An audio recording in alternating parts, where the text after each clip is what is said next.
Adrienne LaFrance, the Atlantic's executive editor, and it is my pleasure to welcome you to the final day of the Atlantic Festival. For the next 30 minutes, we're going to talk about our latest cover story with its author, Barton Gellman. We published it yesterday. The piece is called The Election That Could Break America.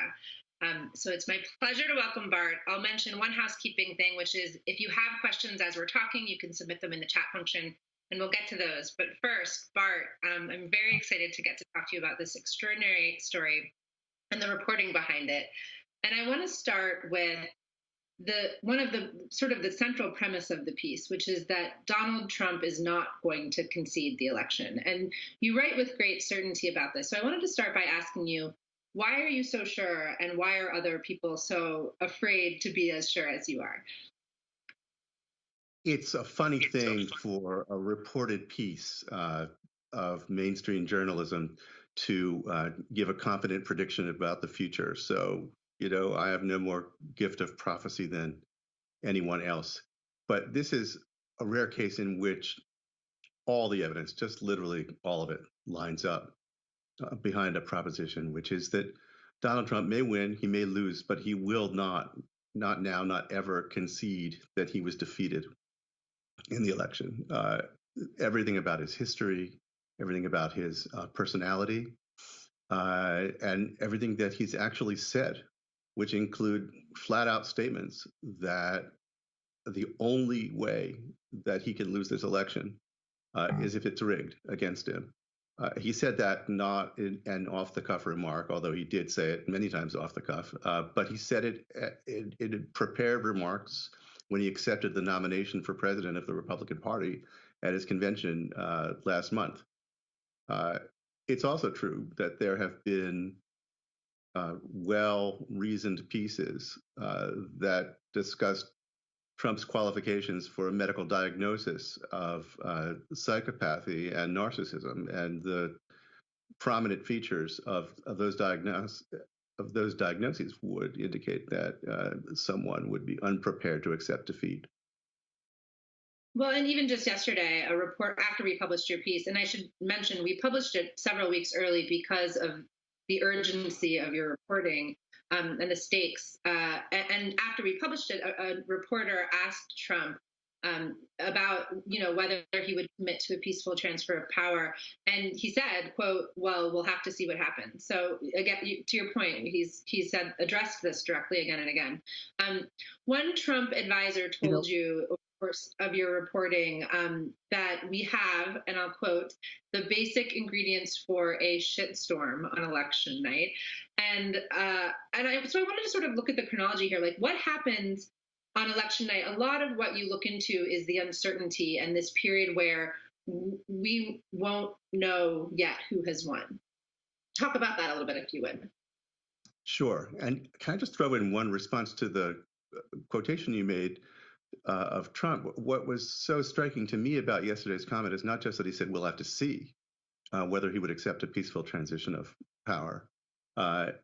He said that first, and then he came back and he complained about mail ballots, and then he said there's not going to be a transition in power. Frankly, there's going to be a continuation, which I thought was, frankly, quite chilling.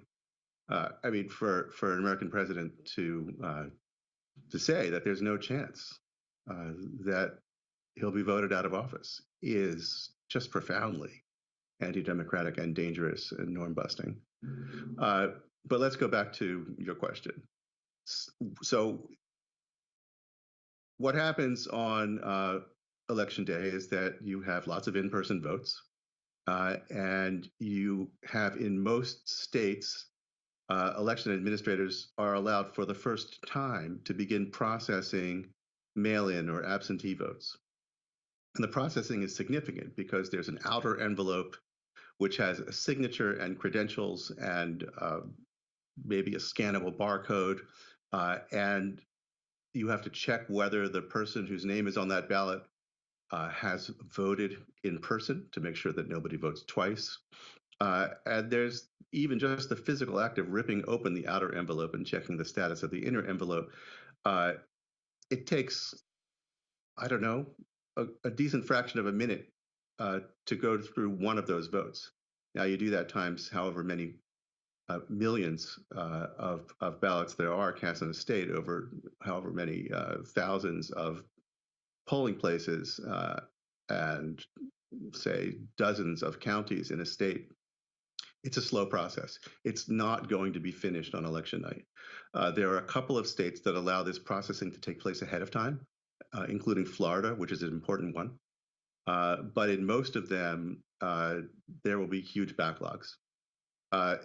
Because of Trump's own rhetoric about mail-in ballots, because he has told everybody that they are a scam and a fraud and a rigged election waiting to happen, he has skewed the use of this traditional voting tool, which has been around for decades. He has created a situation in which many more Republicans will vote in person and many more Democrats will vote by mail. And what Trump's strategy is, his strategy is the strategy of a man who does not believe that he will win if all the votes get counted. He wants to lock in the election day vote, say those are the real results, and disqualify all the votes that come afterward. And part of that is because even before Trump skewed the electorate this way, there was a new phenomenon observed called the blue shift, in which political scientists noted that since about 20 years ago, the overtime count, the count of votes that come in late from precincts, that come in late from provisional ballots where someone's credentials had to be checked, are you allowed to vote, or where they come in from late absentee or mail-in ballots, that large group of votes, which is getting larger and larger each year, was shifting towards the Democratic side for reasons that are not fully explained. And we saw that in 2018, for example, too. Right. So yes, we did see that in the 2018 midterms, and certainly Donald Trump saw it also because you had, for example, in the governor's and Senate race in Florida that year, you had the Republicans out ahead with narrow leads in the tens of thousands. And each day that passed for 6 days in a row, the more they counted, the narrower the lead. Now, the Republicans, Scott and DeSantis, ended up winning anyway. But by the sixth day, Trump tweeted and said, we must stop the counting in Florida, count the election night results. Everything else is full of fraud and ballots coming out of nowhere. He just made that up out of whole cloth. The process went on as normal. There was nothing wrong with it. But he saw that it was going against him and he kind of panicked. And I'm trying to imagine if that's how he reacts to somebody else's election in Florida during the midterms, what his reaction will be when the same thing starts to happen when his own name is on the ballot and is for president. And to your earlier point, we can predict what that might be like just based on the things he's saying now. One of the things you write about is this sort of chain reaction of constitutional crises. So this fact that we don't face just one constitutional crisis, but several. And I wanted to jump from election night to inauguration day, although there's some key dates in between which we can return to. And I'll read from your piece just because it's one of the more memorable parts of it, where you write, the 20th Amendment is crystal clear that the president's term in office shall end at noon on January 20th, but two men could show up to be sworn in. One of them would arrive with all of the tools and power of the presidency already in hand. So walk us through that scene, if you would. What happens? So that's noon. What happens at 12:30? What happens at 2 o'clock? What happens the next day? How do you go from two men showing up to be sworn in to resolving that constitutional crisis? Well, God knows, and we should all hope that we don't face that moment. It almost happened in 1877 when Samuel Tilden and Rutherford Hayes both claimed the presidency and both maintained that claim all the way up until 2 days before inauguration. And it was the closest we came to civil war since the Civil War. And Ulysses Grant, who was the incumbent, and of the same party as Hayes, was threatening to declare martial law and to back the inauguration of Hayes by military force. That is not a precedent that we're eager to see now, when the incumbent president would be one of the candidates and the one who had caused the chaos in the first place.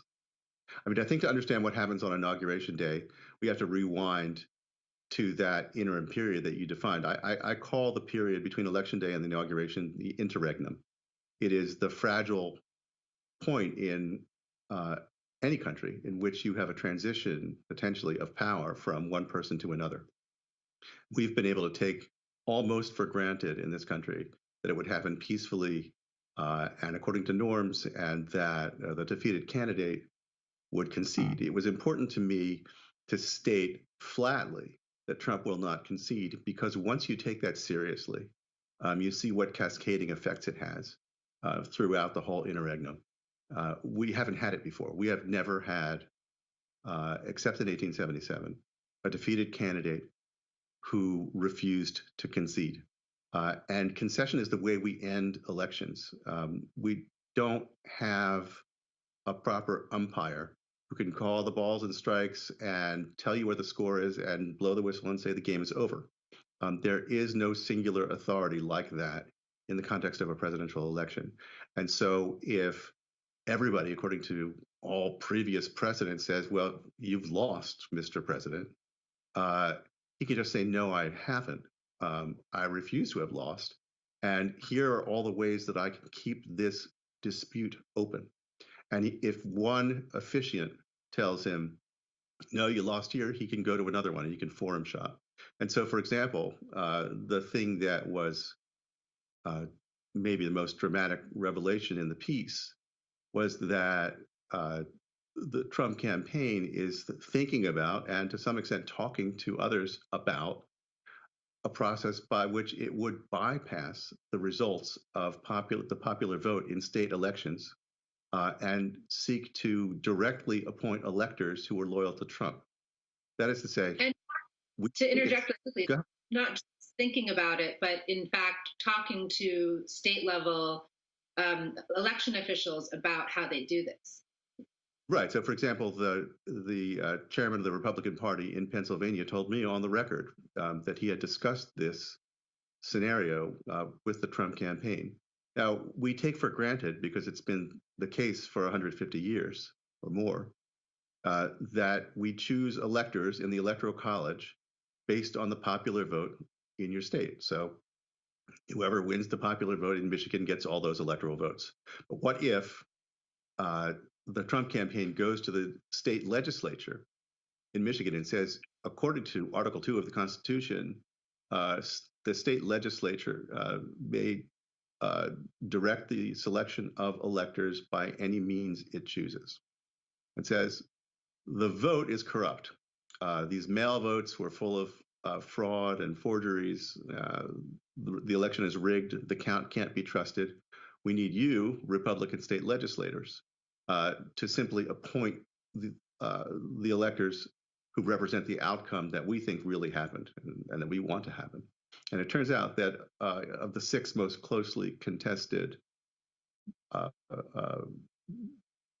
boundary states, swing states, all 6 have Republicans in control of both chambers of the legislature. Well, and this is a perfect time to tee up a question that just came in from the audience. The question is, do we really think the U.S. military will support Trump's attempt of a coup? And this is interesting to me because in your piece, you write that while this looks like a coup, there is underlying law to support what it appears Trump and the Republican Party might try to do. So could you speak to that a little bit? Would this be a coup? How should we even think about it? Right, that's such an interesting question, and it's a really important one. And the problem with giving a clean answer is that you could give a clean answer if the premise was Trump lost, clearly lost. It's been established in law by the empire that he lost, and he refuses to leave. Would the military follow his orders? No, it would not. It would toss him out on his ass.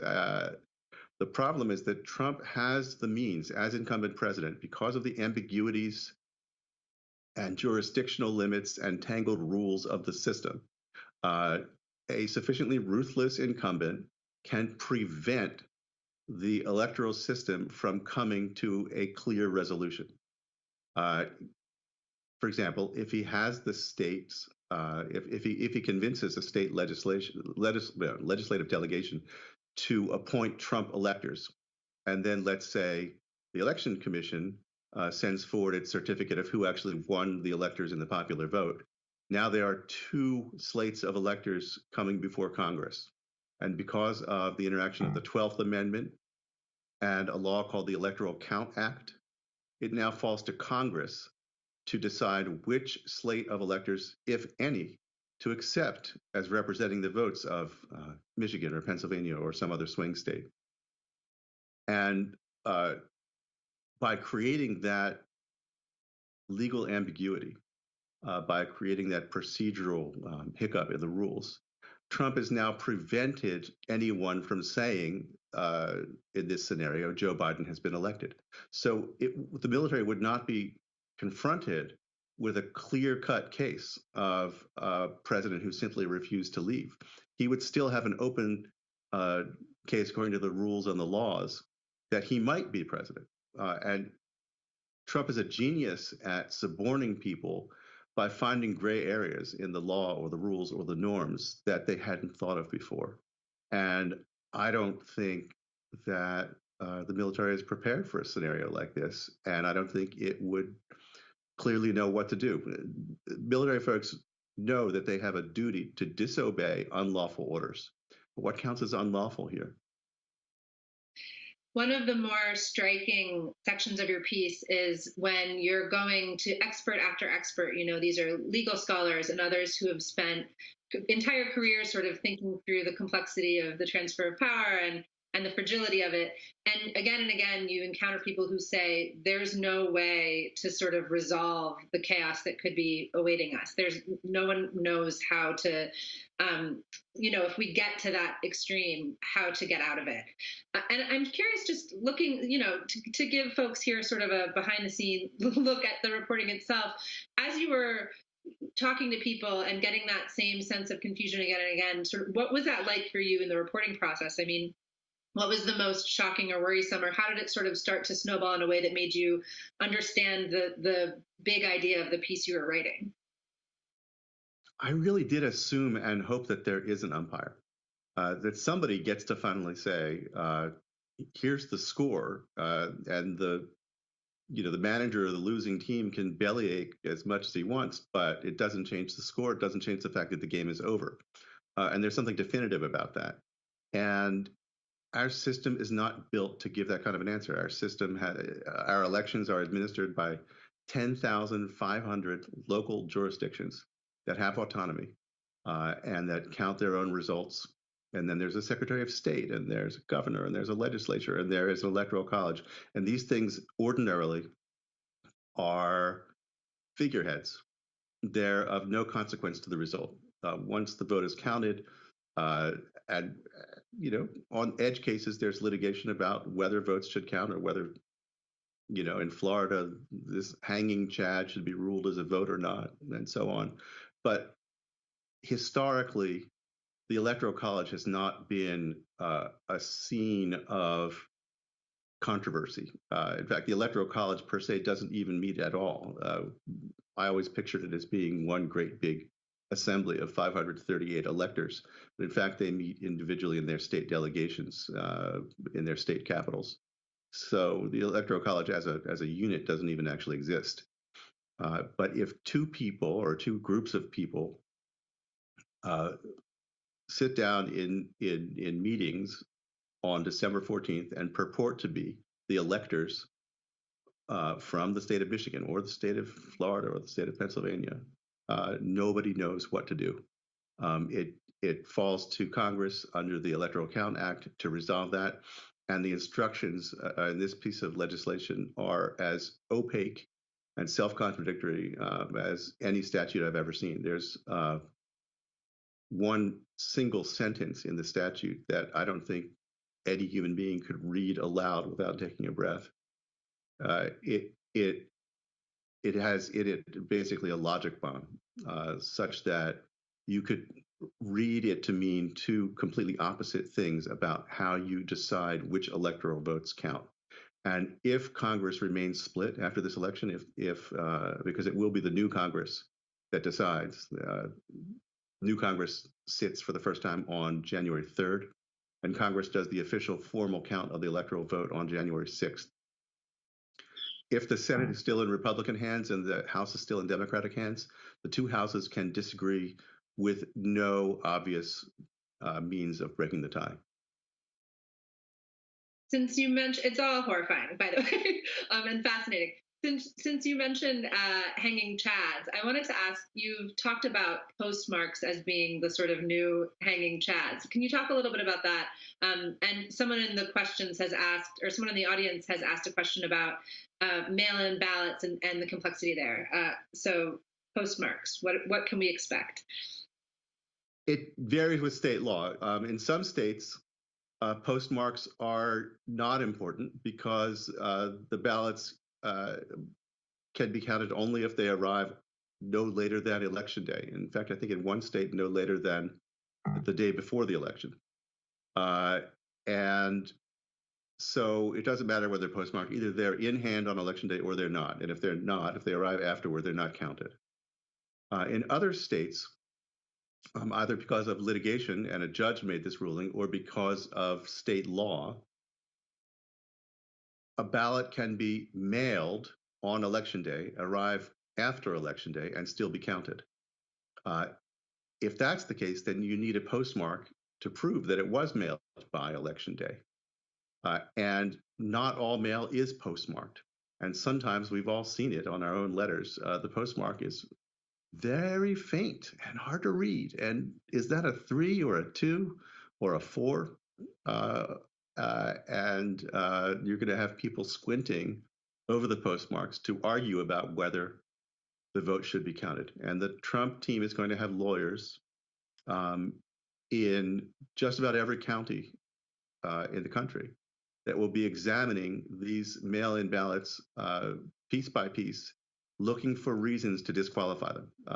Could be the postmark, it could be the signature, it could be any number of other things. But Trump has created a proxy for friendly and enemy votes. If it's a vote by mail, by the numbers, he can assume that it's much more likely to be a Democratic vote than a Republican vote. And his lawyers will try to disqualify it. What about a place, and this question comes from the audience as well, what about a place like Colorado where they're so ahead of the curve in terms of mail-in voting? I believe that every voter automatically gets a mail-in ballot sent to them. Should Colorado residents be worried that they're just going to be disenfranchised in a blanketed way because of that? Do you think certain states that are more aggressive in their mail-in voting procedures are at greater risk here? I think it's possible to overreact to what Trump is saying about, well, anything, but in particular about mail-in ballots. A state that conducts its entire election by mail, like Colorado, I don't think is going to have any special problems. And issues, for example, with signatures. In some states, they matter. In some cases, they don't for mail-in ballots.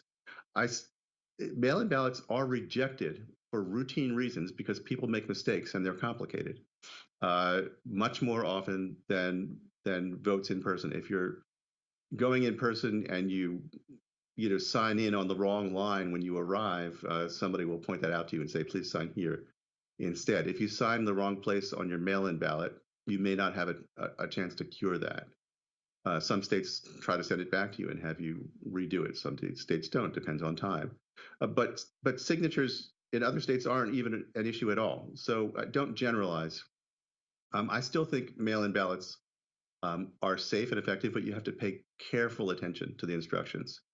And you have to have faith that votes are going to be counted because they've got to be counted, or we're just not the country we thought we were. All that said, my advice to voters who can do it or are prepared to take the risk or have the health for it, vote in person. Trump is counting on a situation that has now been described as something called the red mirage. The idea that he will be ahead on election night, and that every day thereafter that votes are counted, all legitimate, normal votes, the same kind of votes we've had for decades.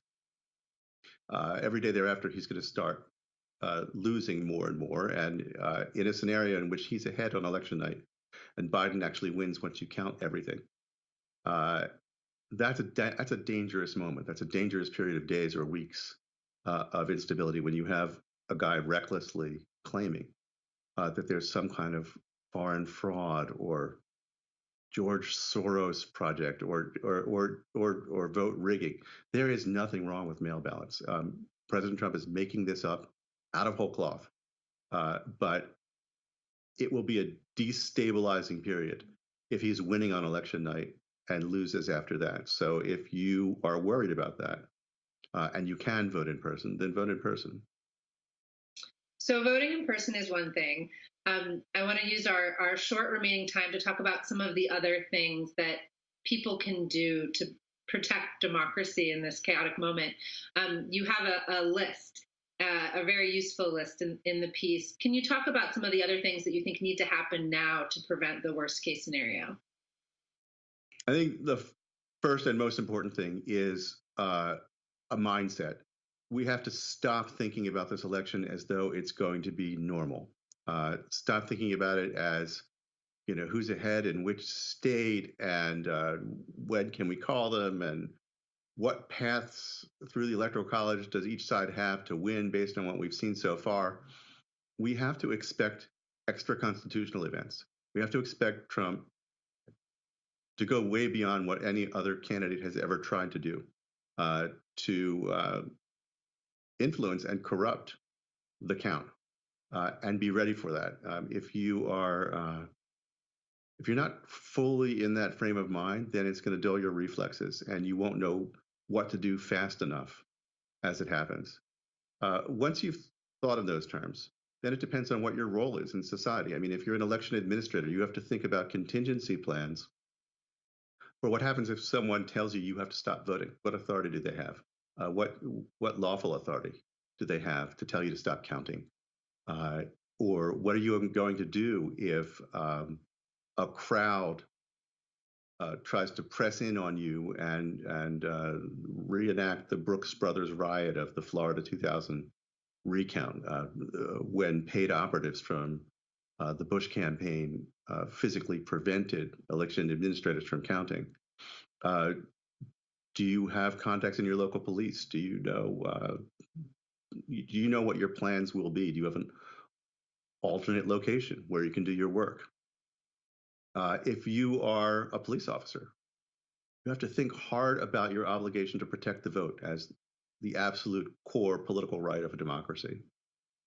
If you are in charge of deploying the police, if you're a mayor, think about what you can do to anticipate and prevent mischief by, let's say, self-appointed groups who are radicalized on social media and believe that some kind of fraud is happening and want to send armed people into voting areas to intimidate voters or ballot administrators or to disrupt the count.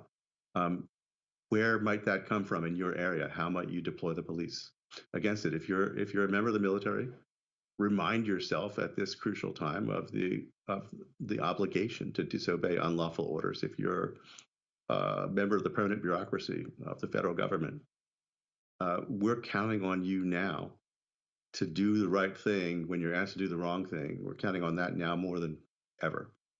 And I go through. I'm sorry to stop you. I would love to keep talking about this. We're going to have to leave it there. Thank you so much for being with us today, and thank you for your extraordinary reporting, extraordinarily important reporting and writing. One of our colleagues just texted me that Chuck Schumer has recommended it on the Senate floor, so hopefully many more people will be reading it. I also want to say thank you to all of you for being here. We've got a lot of great programming today, our final day of the Atlantic Festival. Please make sure to watch the final night of our Ideas Stage broadcast at 7 o'clock tonight, Eastern, 4 o'clock Pacific. We'll hear from Bob Woodward, Samantha Bee, and many others. You won't want to miss it. Have a great day.